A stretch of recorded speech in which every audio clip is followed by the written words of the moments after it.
Okay. Hi there. My name is Alex Johansson. I am an experimental games designer, uh, educator, and fabricator based out of Sheffield in Yorkshire. And yeah, I'm going to be doing a talk kind of generally discussing some research that I've been doing. A lot of it is still quite in the early stages, and these are a lot of hypothesis and theory, but this is based off an experience of 10 years worth of experience within these fields, and in particular, off of 6 months working with young people with disabilities. And yeah, with the so obviously it's one of those of take it with a pinch of salt, but obviously with a spoonful of sugar in the form of like enthusiasm. Like I am very eager to get the opportunity to test this theory. So if you have any interest based on what is covered in this presentation, don't hesitate to get in touch. Yes. Let's get started, shall we? So, first thing is a little bit about my background. So, as I mentioned, I've got a pretty lengthy history in terms of doing kind of odd stuff when it comes to uh, games design. So, I've spent a lot of my career doing uh, experimental fabrication. So, as you can see in some of these pictures here, that you've got like a where is it? Like a little operation board here that you're like injecting medicine into, which we'll get into a little bit later. You've got a Morse code controller that was displayed in South Korea.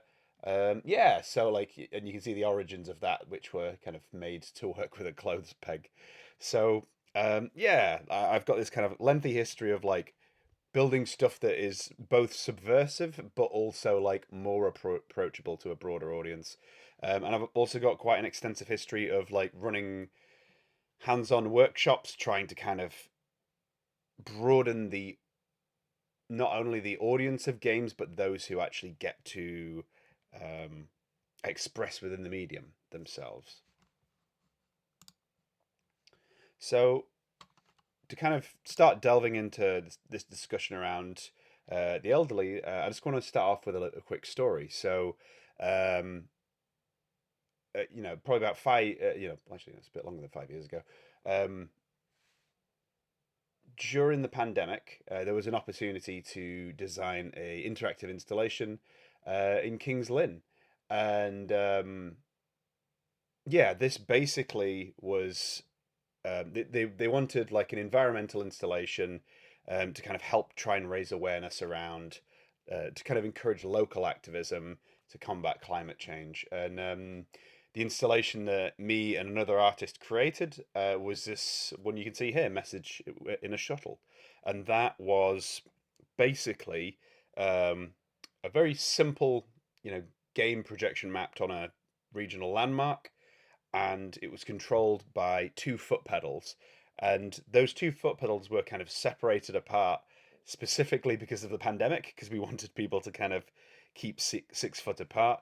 So me and the designer of the actual foot pedal, we kind of worked within those constraints to factor that in mind. And what was nice is a side effect of making that foot pedal separated was that it meant that people only had one input to consider when they were interacting, and with it being a foot pedal, it was more familiar than something like, for example, a games controller. So we saw a much broader range of people who were outside the kind of conventional audience of gamers. Um, and yeah, the two examples that I want to discuss is the first one is which is a 3 or 4 year old toddler who had never experienced games before and was like kind of struggling to push the pedal down, kind of putting their whole weight on it to get it operating. But the other new player that kind of really um, took me by surprise was this gentleman right here who was the mayor of the town, and he was the grandfather of the 4 year old. And what was incredibly sweet is the pair of them got to share their first experience of gaming together, because um, he too had never really engaged with video games. So they both shared their first ever experience of video games together, cooperatively, having that intergenerational experience. And to see that happening on like either end of the age kind of spectrum, basically, um, really, really stuck with me. And, yeah, it was like a really, really, just a real um, point of inspiration. So this number's wrong, but yeah, fast forward, yeah, like fast forward like a number of years, um, and since then I've like toured a lot of my works around the world, and I'd really kind of pursued that element of like trying to create experiences that reached people that were outside of the conventional audiences of gamers. And yeah, within that, there was a lot of people that got to have their first ever experience of games. And yeah, like the most recent iteration of that has been my experimentation with LEDs. So you can see this picture of me here is from a local venue in Sheffield where I'm displaying Glow Golf, which is my kind of first LED project that I've been kind of touring about. And just to kind of give a bit of a background of how LED games work, um, you basically have a long kind of almost like Christmas light strip of LEDs, and those can be coded to display certain things. So you've got a sequence of light bulbs that you can kind of turn on and off based on your ability to code them. So uh, yeah, in the case of a golf game, you've got things like uh, if you mark a section of the map white, then it's the ball, or if you mark it green, then it's the grass. Uh, you know, uh, Yellow's the water. Sorry, yellow's the sand, and then blue's the water. And through like coloring the LED strip, you can kind of create this visualization of a golf course, even if it's in like really tight constraints. Um, and yeah, that is the position of the ball is changed by pulling this like pinball launcher thing that you've got, which is basically just a spring loaded launcher that you can kind of pull back and fire. And that's just kind of made out of regular objects. Um, and yeah, like when you do that, the ball travels along the strip. And that I've been kind of showing at a number of different venues, and it's really excited me and engrossed me how quick it is to develop for this format, how mobile it is, so you can kind of carry it around without having to lug around a bunch of equipment. It's cheap, these components are like much cheaper to access and to replicate than buying a bunch of computers. Um, and they look beautiful. Like you can put them in a setting and you can kind of adjust the arrangement of the LEDs to suit the environment. So, for example, in this venue that I hosted it in, I had literally running along the ceiling, which literally illuminated the whole space, um, and that everyone in the room could see, which was really really nice. Um, and yeah, I've kind of realized that like because of how quickly you can um, build these experiences, because of it being like a very visually simple medium to work in, that opens up the possibility of designing experiences rapidly. And I was like trying to figure out what game I'd build next, and I opted for fishing. And at that point, I kind of realized that both fishing and golf happen to coincide with older audiences. Like they're both kind of common hobbies of older men, and I can kind of extrapolated from that and considered that you know, can you make video games for the elderly? Um, and the answer is yes. And you've got to go back nearly 20 years to Wii Sports, which was a very popular game at the time, not only with the elderly, but with the kind of mainstream audiences. It was incredibly successful. And the thing with it is that, like, at the time, like, games were still quite an kind of insular and exclusive domain. It was very oriented towards kind of young boys and men, and like they weren't really geared towards a mainstream audience. They had their kind of niche and they stuck to it. And what was kind of quite countercultural at the time was that the Wii pitched itself as a family console, um, and explicitly made as part of that, um, grandparents part of that family unit that were engaged with games, and really put that emphasis on intergenerational collaboration. And yeah, as a result, you saw a really high engagement with the elderly.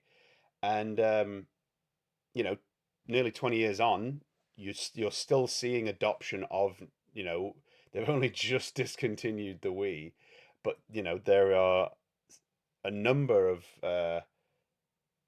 examples of care homes and residential homes housing the Wii in places like the US and Japan. And one of the sweetest examples or anecdotes of kind of older engagement with games, and in particular Wii Sports, Jeannie and Gilbert, um, they um, were an older couple that won the Wii Bowling Championships in France last year. Um, and they were 96 and 85. And I don't know, that's like an example of, like, winning a games tournament is like a lot further than like what a lot of conventional gamers would be willing to do. So, that the question comes, like, how did Nintendo do it? And I've got a couple of theories on like how they actually managed it. The kind of first and foremost thing was that they opted for motion controls. And they used movements that were kind of inherent and intuitive to people. So the way that I usually put it to people is that, like, they almost used like charades as input. So if you ask me how to imitate driving a steering, articulate with my hands how you would drive a steering wheel, you'd do this, or swing a tennis racket, you'll do that, or if you're yeah, like, if you're doing bowling, you do this. And those were the inherent movements of the platform. So that immediately like lowered a barrier in terms of engagement. You weren't having to like work with analog sticks or anything like that. Um, that's been like commonly discussed, as part of the Wii's success. But I also think another element that is less discussed, that I think is just as compelling, is the actual visual aesthetics of the and the naming of the remote. Um, so it was called the Wiimote. So it was like, it was designed to almost look like a television remote. And one of the kind of main pieces of technology that a lot of older folks interact with on a daily basis is a television remote. It's this thing that shares a lot of functionality in that you kind of aim it at the television. It's got buttons on it, and you kind of like wave it around. So not only was there that motion element, there was also like the aesthetic and functional element that matched what was quite a familiar interface. Um, and yeah, beyond that, there was also like a um, there was also like, at the time, a very high emphasis on like quite high octane, violent, kind of grungy game setting, often like mythical settings and or sci-fi settings. And a lot of the Wii's games were like very grounded in reality and in common familiar settings. Places like bowling alleys, tennis courts, or like stadiums. Um, and another sweet addition was that they, within like the personalization of like character personalization, they include traits of the elderly. So they were able to not only feel welcome in being able to design their own character, but like in the games themselves, they'd have older characters kind of presented as characters. So um, yeah, I think it was a really bold decision to make, and it definitely kind of paid off. Um, the marketing itself was genius, in my opinion, in that they, as I mentioned before, they included um, grandparents in the family unit when they were like advertising the platform. And it's one of those that, like, I mean, you can see in this example, this was like specifically an advertisement that used entirely older actors to demonstrate the console. And this was like specifically being advertised to that audience. But earlier on, um, they made it clear that this was a games platform that was compatible with, grandparents. And whilst those grandparents might not have seen those adverts or been, um, particularly, been drawn to them. I mean, there is obviously like a evidence, that shows that like representation does make an impact in seeing yourself like, someone similar to you participating in something. Um, but the main thing being that like if parents were looking at buying the Wii console for their kids, they would see their kind of grandparent figures engaging with the grandkids and be like, oh, this is something that not only my kids can engage with, but maybe my parents can engage with as well. And I unfortunately I've not been able to find research that's been able to kind of show that direct correlation, but like I am pretty certain that that led to a lot of like organic engagement and that intergenerational engagement. That the majority of uh, that barrier was broken down through like having those engagements through the family unit. So, so the frustrating question is like, why did we stop there? Like, this was like a very clear example that like taking taking older audiences into consideration, you could you could you could you could engage them. And like the unfortunate thing is that like both gamers and the industry themselves, for the most part, dismiss the elderly as a legitimate audience. Um, there's the kind of common refrain that like old people don't play video games, and there might have been a time in the past where that was the case, but and it's been kind of like this ingrained counterculture that almost like pictures the elderly as like out of touch or even at odds with video games. And unfortunately, as with other tropes, our industry has lent into that and kind of encouraged it and used it to kind of fuel its countercultural status. Because it's ultimately it's catering to its primary audience, which is the young. Um, Another factor is that games cost hundreds of thousands of pounds to make, and if not millions. And it's one of these that like it's much easier to stick to a known quantity than take a risk on an unproven market and an unproven audience. Um, and when you're talking about the young, it's an audience with like high disposable income, high tech literacy. They're very quick to learn, and they have, for the most part, limited accessibility requirements. Um, by contrast, the elderly, particularly those in places like care homes, um, have limited disposable income, limited capabilities to absorb new technologies, um, and have ever increasing accessible needs. Things like losing your sight, loss of hearing, loss of muscle mass, or losing your ability to grip things for sustained periods of time, and of course cognitive decline. Like the how do you go about designing a game for someone with dementia? Um, these are all really hard questions, and the answer for the majority of games developers is no, thank you. I'll stick to the audience that already exists. Um, and further on that train of thought, this isn't something exclusive to the elderly, but like the games industry has somewhat of an existential problem that it's a very insular medium.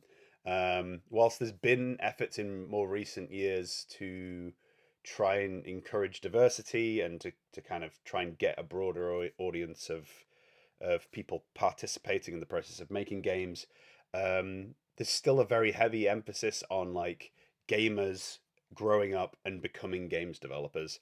There's very little people from outside of games that actually get to contribute to that creative, that creative experience and dictating the path of the medium. So, um, yeah, it's very cyclical in terms of like what games get made, and it's very hard for marginalized audiences to make what appeals to them clear and for that to be perceived as commercially viable.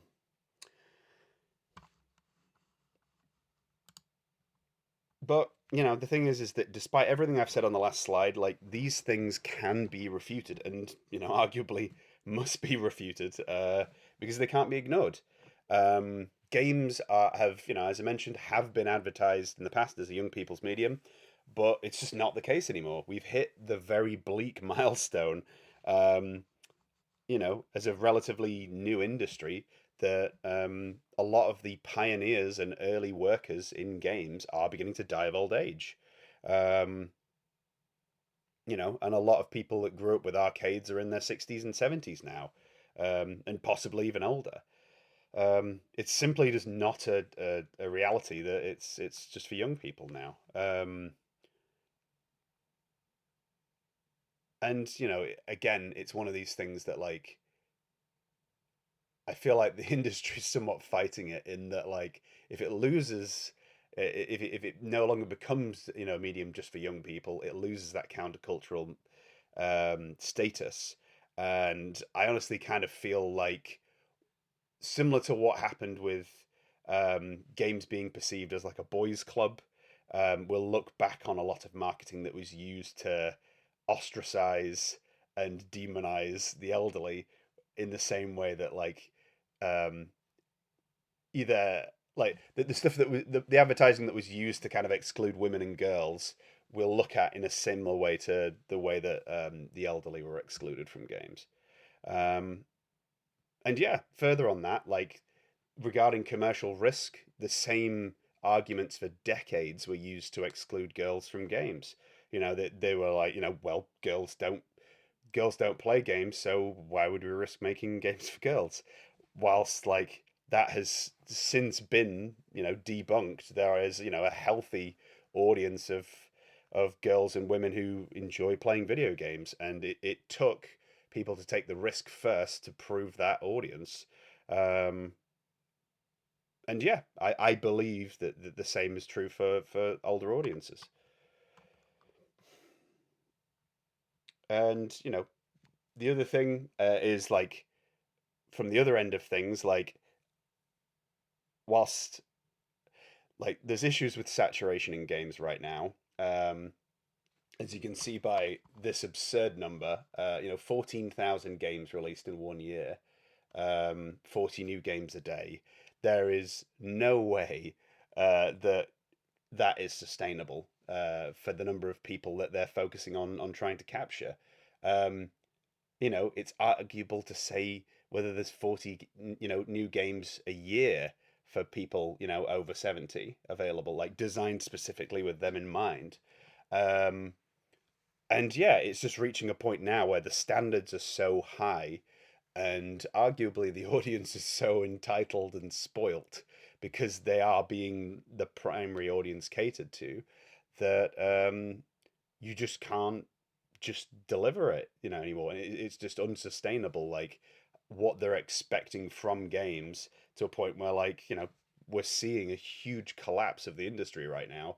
Um, for that reason.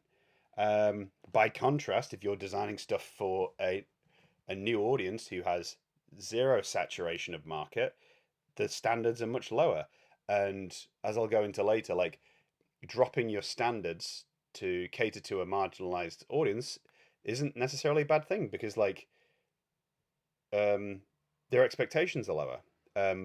You can still build good experiences, but you just can kind of drop the fidelity of the of what experiences you're making.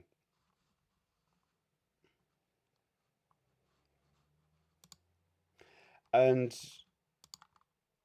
you know the thing is that like we really can't ignore this. Like even if we did just decide that like actually we want to keep building games for the young, like this is only going to become more prevalent as a something that we need to address. So obviously I spoke about roughly 20 years ago when the Wii was released. If we go the opposite direction and roughly 20 years into the future, um, the Office of National Statistics in the UK has estimated by 2041 uh, that like you know there'll be a 5% difference between over 65s and under 16s. So like, you know, 17.7% of the population in the UK will be over 65 and 12.7 will be under 16. So those demographics are only going to get more exaggerated as time goes on because of population uh, changes. And the kind of slightly terrifying figure is that the people that grew up with arcades by then will be in their 80s and 90s.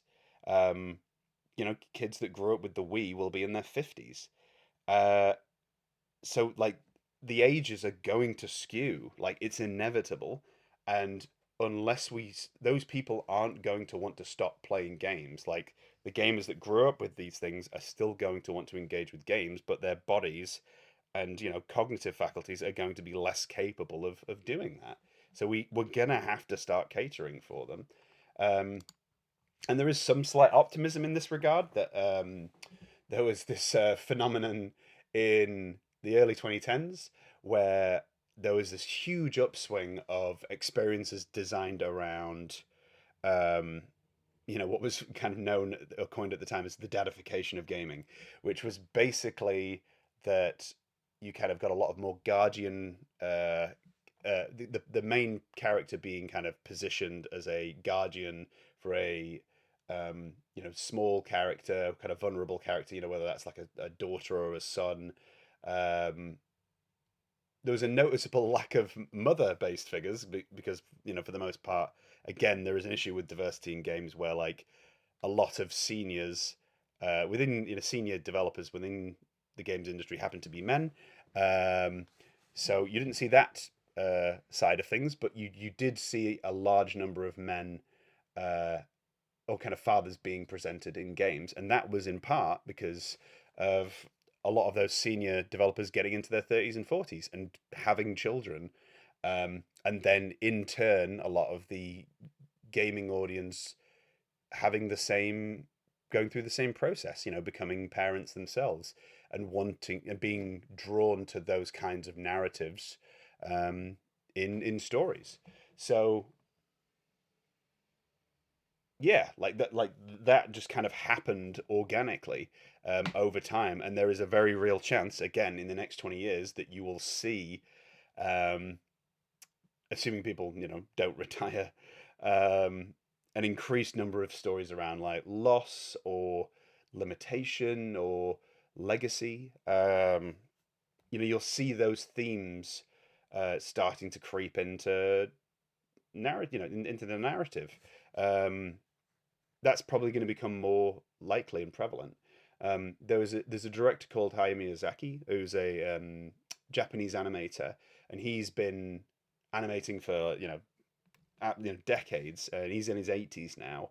And his last film, The Boy and the Heron, is like very contrasting to some of his more kind of whimsical earlier films. Where this one's about very heavily kind of grounded in themes of like death and loss and reflecting back on your life and legacy and things like that. And as I said, there's a very real chance that the same will happen to games as well. The thing is that, again, we don't have to wait till for 20 years. We can start on this now. Like the elderly of today, even if they aren't necessarily gamers, deserve to have fun as well. Um, and I think if we start now, there's this really great quote from a good friend of mine, Alan Zacconi, that like the most selfish reason to consider accessible design when it comes to your project is to future proof your own games, for you to enjoy in the future. Like, when your body inevitably succumbs to, uh, you know, the limitations of old age, like, can you still experience the games that you made when you weren't considerate of those things? Um,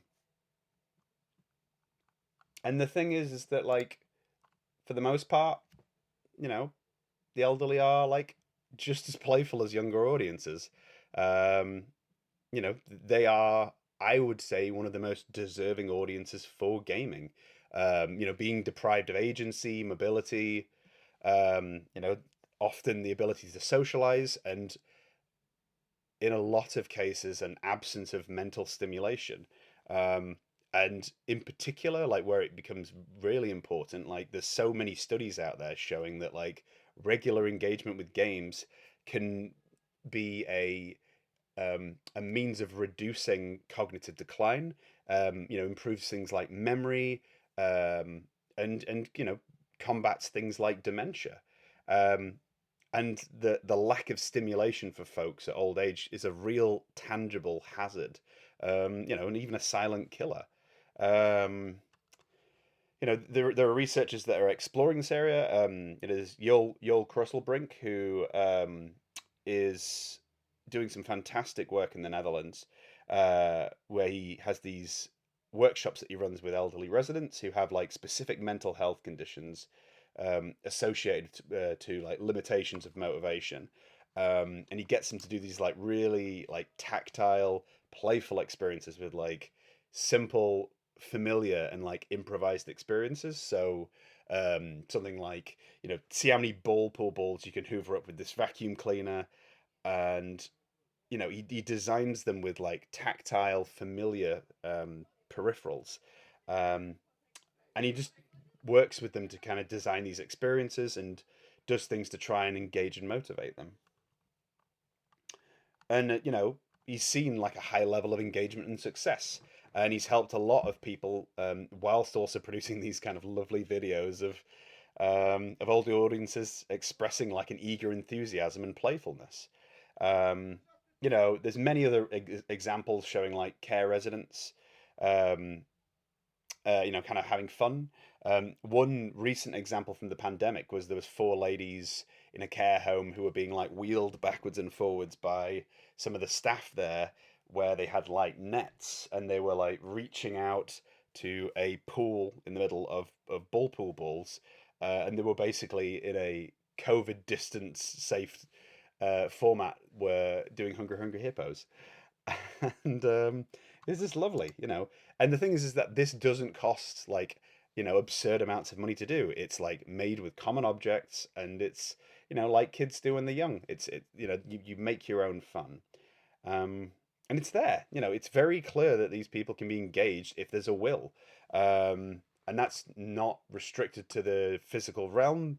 But there's, as mentioned with the Wii, like it's also very clear they can be engaged digitally, if they're accommodated. Um, and like the question is like, what do we do like now? Like, how do we regain that lost ground from the 2000s? Um, how do we solve this? And my theory on how you do that is through universal interfaces and approachable design. Um, so, as I mentioned before, in the context of my career, one of the things I've found consistently when exhibiting my work is the way that you get audiences, beyond gamers to engage, is to present them something that doesn't look like a conventional games controller. Um, so this game here is one called Vaccination. This was produced pre-pandemic. So this is where you were injecting medicine into a patient kind of ravaged by a mystery illness, and you would kind of click the bottom. You'd inject the medicine into one of the syringe into one of the medicine pools at the bottom, and then you'd like enter it into one of the ports on the body. So you'd be like, oh, put blue medicine in the knee, or put red medicine in the chest. Kind of a bit like Twister almost in its instructions, and yeah, like it had this like very tactile syringe controller, and a lot of people found it really really intuitive to use. Whether that's from when they were kids, and having like a medical kit with like a syringe in, or their experience of seeing them in hospitals and things like that. Everyone knows how to operate one of those syringe plungers. Um, and with that, there was a lot of unconventional audiences who engaged. In particular, what was very cathartic was people attending these kind of games events who were otherwise kind of disengaged, um, and kind of just attending to support their partners, or kids, or grandkids. In particular, there was a high number of mums who, you know, said themselves that they were otherwise like disinterested at coming to the event, but like were very very enthusiastic when they got to give the game a go, and in some cases had multiple rounds of playing it, and that was like so satisfying to see them reached by discarding the mouse and keyboard, or joypad, and giving them something that was familiar to them. um and yeah, that's been something that I've really tried to pursue and facilitate. In the case of the LED project I've been doing, like I've also been experimenting with things like using things like shoe horns, or umbrella handles for different inputs. And obviously, most recently, I've you built one of these pinball launcher things with a walking stick. You know, games controllers are not fit interfaces for reaching wider audiences. You've got like 14 to 16 different inputs, you've got triggers, you've got d-pads, you've got like analog sticks that you can also click. It's like it seems really intuitive to gamers, but it's just completely alienating to a wider audience. And kind of one of the sad things is that like the Wii has almost backstepped with like, also Nintendo's almost backstepped in terms of its approachability, where like unfortunately the Switch was like a huge success, and because of that they've shifted their design much more back towards kind of conventional games controllers, and they've discontinued the Wii now. So there is a very in the case of my own dad, for example, he used to play a lot of games that involved using a joystick, and when the joypad, the gamepad became a standard, he kind of disassociated from games, and it was only when the Wii came along that he like properly re-engaged with games, and now that it's kind of pivoting back to being more games oriented, he's disconnecting again. So yeah, it's kind of a shame, and like this is something that we're going to kind of almost have to actively fight for um, to cultivate. Um, and to do that, we need to ground interfaces in familiar objects. But the question is like, how do you identify those familiar objects? And the way I've been doing it over the last 10 years is through like hands-on grassroots workshops, with marginalized groups and the public. Um, sorry. Yeah. So that is using really primitive technology, um, and grounding things in craft.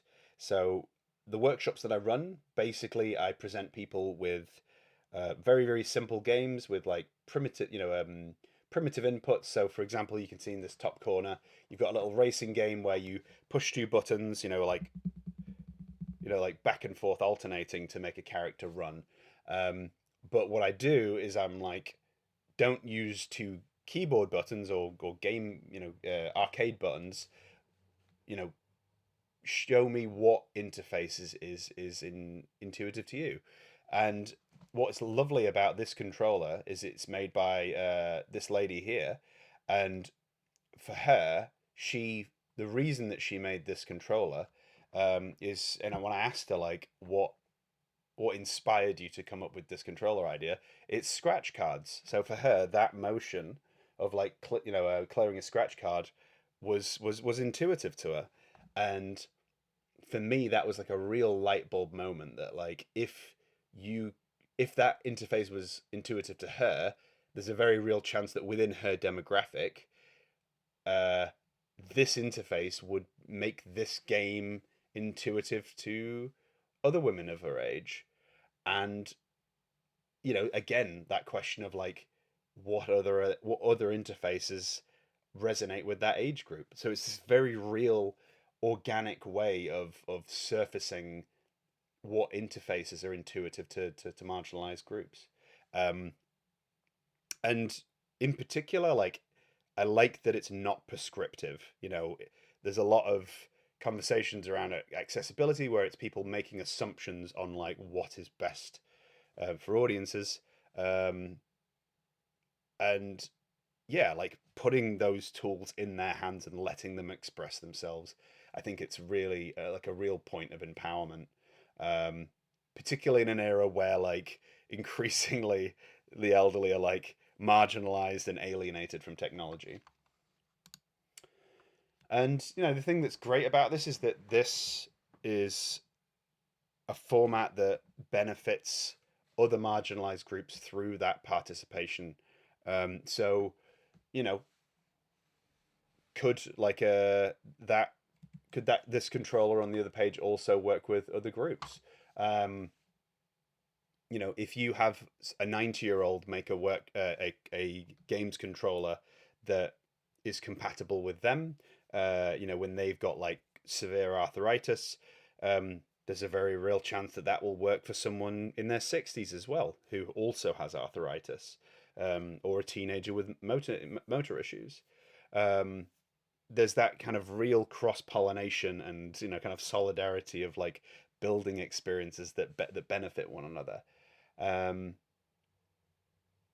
and yeah, it's in part why I've spent the time initially working with young people with disabilities, because there are definitely similarities between working with the elderly and working with those groups, in that they are both marginalized for the most part from society, and they both have wants and needs to engage um, with media and content that is otherwise incompatible with them.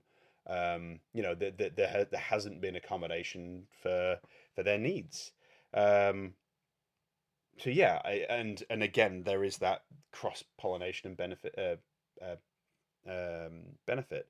And what's great as well is it's also grounded in craft. It's grounded. It's not costing like millions of dollars in R&D. This is using kind of common as muck materials like cardboard, tinfoil, tape, um, and yeah, you can just come up with really interesting stuff. And working with these people, these people that are completely disconnected from games, often comes up with really amazing ideas. Like this controller here that you're seeing here was designed by an autistic teenager that realized that slamming a door could be turned into an input for a video game.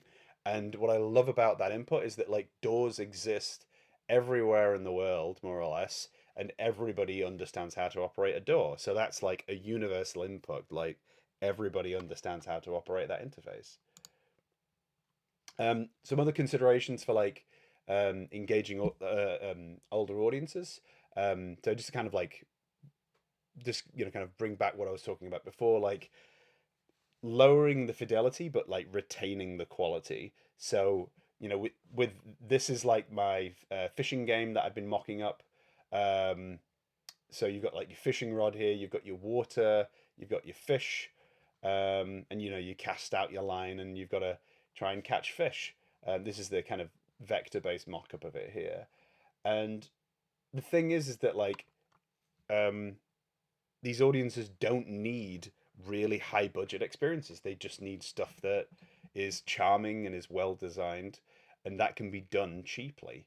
Um, and yeah, the other thing is like the element of like emulating lost experiences. I think is quite a sweet and um, noble goal in that like that loss of mobility kind of takes these experiences from these groups and like giving them, even if it's like a, even if it's not an exact replica of that experience, like giving them something to kind of like relive that um, previous experience, I think is can be quite compelling and charming. There's already examples of as part of like treatment for and kind of care for dementia, of like soundscapes and sensory rooms, of like being used to try and like conjure memories and as a means of like soothing and trying to kind of awaken memories with individuals. And I'm sure that this um, kind of emulation of lost experiences uh, has the same effects. Um, Another element is the a focus on communal connection. A lot of gaming nowadays is very individualized. There used to be a very heavy focus on having four players sat on a couch and kind of going over to your friends and playing games together. But like it's become increasingly atomized, and I think it would be a mistake to try and create individual units for, whilst it would be more profitable, I think it would be less beneficial for the community. Um, having this in a communal space, I think, is much better. Um, like the idea of residents kind of going up at after lunch and having a round of golf, or kind of some older some of the ladies in the complex going and doing like one of the projects that I'm looking at is having like little printable word games that you'll kind of print out, and then the LED strip kind of functions as a timer that ticks down as you're trying to kind of solve the puzzles. And yeah, like having like a little puzzle evening around the interface, I think could be really sweet. And then there's the element of kind of intergenerational collaboration, which I'll get into a little bit more later. Um, and one of the elements that I really want to try and like cultivate and emphasize is like the idea of having like the games themselves being shared spaces. So, for example, rather than someone coming up and having an individual experience of a golf course or a pond, like the fish in the pond that you're trying to withdraw um, are the same fish that the other players will be trying to kind of fish out themselves. But you'll have it that as the day goes on, um, different fish will be available at different times of the day. So you'll kind of have to go back at lunchtime on a Wednesday to catch a carp that's roughly the same size as this one, and you could take this little printout that you've got here and go check the communal board of fish that have been pinned up and see if anyone has caught the same catch. Um, so like bringing that digital experience into a communal, a physical realm. Um, that grounding of like in the tangible, I think is really really important, and again is why I'm running and facilitating these workshops, um, and why I'm increasingly interested in having that element of printable elements.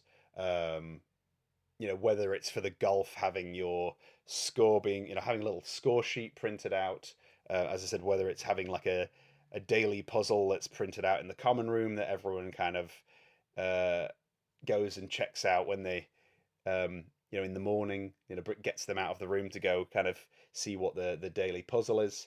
Similar to what you've got with like Wordle and things like that. Um, and then the other thing that I've done is I've currently got the interface designed as an actual walking stick, so you can. It's unfortunately behind my face here. Let me just let's move myself up here. You can see that this is a walking stick. And again, it might be a bit crude in terms of how on the nose it is, but like I'm curious whether they recognize it more for that being that common object. um, where is it? So in terms of like what I'm planning to do for the next 12 months, um, you know, there's these kind of two main parts that I'm looking to pursue, which is creating simple LED games that I'm going to be installing in kind of care home common rooms, um, observing how like the residents actually engage with these installations, and actively talking to them and being like, what kind of games do you want to actually experience? Like what is it that you're passionate about, what would you like to see, um and monitoring like how they're engaging with it, and then seeing if like any communities or habits form around the games, and then from that refining the experiences to kind of um you know make the hone the experiences for them and make it suit them better, and include their input both through those craft-based workshops of building controllers, but I'm also interested in creating like little worksheets where potentially they can like draw out like what kind of experiences they'd want. So you'd have like a long, like a strip of dots, and you could be like, oh, I want to experience this game, and if they can find a way to visualize it, see what they can come up with. Um, and then the and as I said, that other element of like doing crafts based workshops, continuing to do them with young people with disabilities, um, and the thing that I really want to do is just try and surface those universal inputs. Um, and what's nice as well is being able to bring those to a wider public. So like designing, like seeing them design those interfaces, and then um, testing those interfaces in a public setting to see if members of the public also resonate with them as well. Um, and similar to what I mentioned regarding the tinfoil, the what's it called? Um, brains has gone blank. The what's it called? Um, the scratch card example, like seeing if testing certain interfaces in different care homes yield the same results. Um, I genuinely believe that this project has like so much potential to do good. In all of my kind of like 10 years of building games, like I genuinely feel so passionately about this project and its potential to help people and to reach new audiences. Um, like that element of like empowerment by like asking people what they want and actively involving them in the creative process, um, kind of creating those like experiences forgotten. One of the projects that I'm currently working on is designing a version of the fishing game with like it actually mounted inside of a boat. So you'll like sit down in the boat and actually like cast out the line and reel in and things like that. So and the idea of like trying to cultivate intergenerational bonding. I had very fond memories as a kid of like playing Acorn Soldiers with my granddad, and like doing a lot of like a lot of kind of very physical based, kind of like very physically grounded like play. Through, as I said, like doing Acorn Soldiers with like firing little catapults at them and things like that.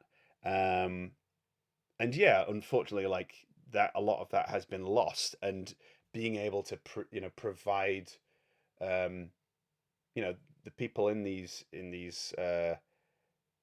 like well, provide grandparents with a platform that is primarily catered to them, but also like enjoyable to their grandkids, um, and for them to be like a superior knowledge, and almost more in the know than their grandkids. Um, I think is just really sweet. Like the idea of being able to come over and it'd be like, oh, what's Granddad been working on whilst we've been away? What's the new interface he's come up with? Or like kids being enthusiastic to like go over and play video games with grandma and Granddad. Like I think it could be really sweet. And for that to be an exclusive experience to that space, um, and within the space itself, kind of creating more opportunities to like create social interactions in those communal spaces, and to combat loneliness and cognitive decline.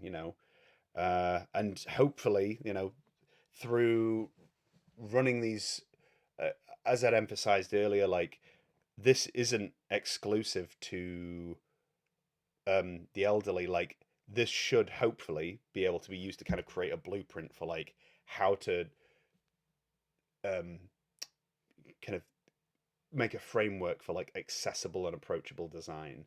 Uh, like you could take the same framework and test it in a variety of settings, whether it's that run I hope in time to run the workshops in a variety of settings, um, and with a variety of communities. But this is like kind of the first step in that process.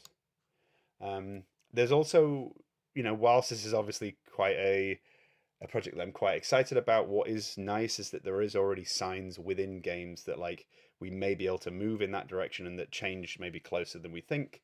There has been a huge push in the last few years to consider accessible design for people with disabilities within games. There's a um, charity called Special Effect that has been very active in terms of like designing bespoke peripherals, um, for in particular children with disabilities, and they've not only done that, but they've also created kind of um, manuals for games developers to consider, or kind of like best practices for games developers to consider when producing their games to accommodate for things like color blindness, or people who are hard of hearing, or issues with mobility, or being able to change the controllers for your games.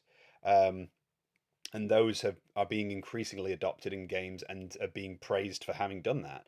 And you've also got the example of this here, which is the Microsoft adaptive controller, which they've also started building mass manufactured controllers that are more accessible for audiences to use. And there's still a way to go in that, like, that is more accessible, but it isn't. It's still reasonably unapproachable. Like it's a bit of a.